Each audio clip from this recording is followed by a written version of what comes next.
Now to a story we've been following for more than a decade, chemical contamination on the Suncoast. People who live in the Tallevast community in Manatee County say the hazardous waste has forever changed their lives. Tonight, ABC 7's Bobeth Yates takes an in-depth look at the problem and where the community stands now.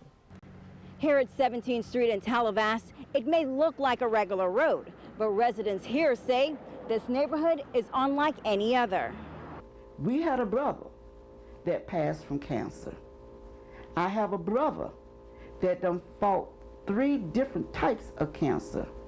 I myself is fighting breast cancer. Longtime Tallevast resident Claretta Williams' property was tested for contaminants in connection with the American Beryllium Company plant that once manufactured heavy metals in this area.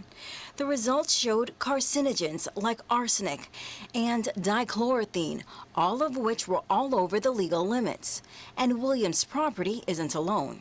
In fact, many of the about 90 homes in the Tallevast community all sit on what some refer to as a toxic plume. And to make matters worse, many of those homes used private wells. It's just funny that a lot of people, some people in Tallevast, have died from cancer. And then when you get 3 family members that's been born and raised on some property that's got the highest level, one of the highest levels of contamination than the others out here. The issue resulted in a lawsuit against Lockheed Martin, the company that purchased the beryllium plant. For her contamination, Williams received about $1,700. Court documents show that Williams' settlement is in line with what other neighbors receive. During that process, the community also created a nonprofit organization, Family-Oriented Community United Strong, Inc., also known as Focus. In 2009, Focus entered into a contract with Lockheed Martin to act as the community's liaison during the contamination mediation. When Lockheed failed to meet the agreed-upon terms, Focus sued for breach of contract and won a $3 million settlement. That was in 2012.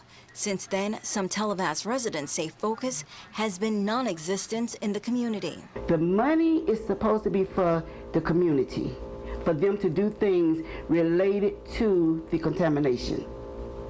And if they've done that, we don't know. They don't share anything with the residents. To make matters worse, Williams says their contamination concerns have increased, pointing out the chemical smell in the air every time it rains. In addition, neighbors showed us what they believe are the beginning signs of sinkholes in yards, as well as cracks in homes and the roadway. ABC 7 reached out to Focus to try to get some answers. We can't clean the contamination. We can't rebuild their homes. We can't move them to another location, nor can we pay for their treatment if they're ill or if they're having to go for chemo or other things. We don't have that kind of money. So we have to pick and choose the things that we do. Even though we'd like to do more, we don't have that kind of money. Laura Ward, the president of Focus, says the funds awarded for the breach of contract lawsuit are for technical concerns dealing with contamination, and they have used some of those funds for that very reason. Well, we've done air monitoring for the removal of buildings. We did air monitoring for construction within the community. Based on their 2015 tax return, Focus still had about $2 million in their account.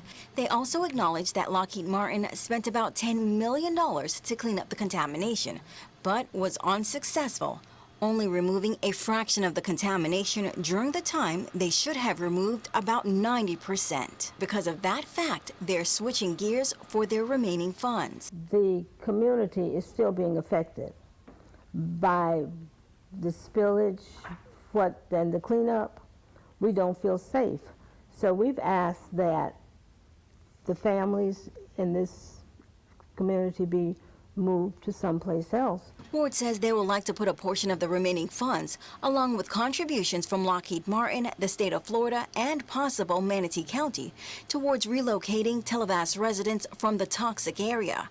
But neither of those organizations have agreed to those terms. Still, Ward says Manatee County and the state of Florida are just as responsible for the contamination because they allowed the beryllium company to pump the toxic waste into the ground under their homes. We can't get any help from the county. We can't get any help from the state. So who do we go to? Those are the ones we know. Lockheed Martin knows that they are responsible. They have put their plant here and they've gone. We don't see them. In response to the allegations, Lockheed Martin sent us a statement saying they've resolved their litigation and have paid the agreed upon funds.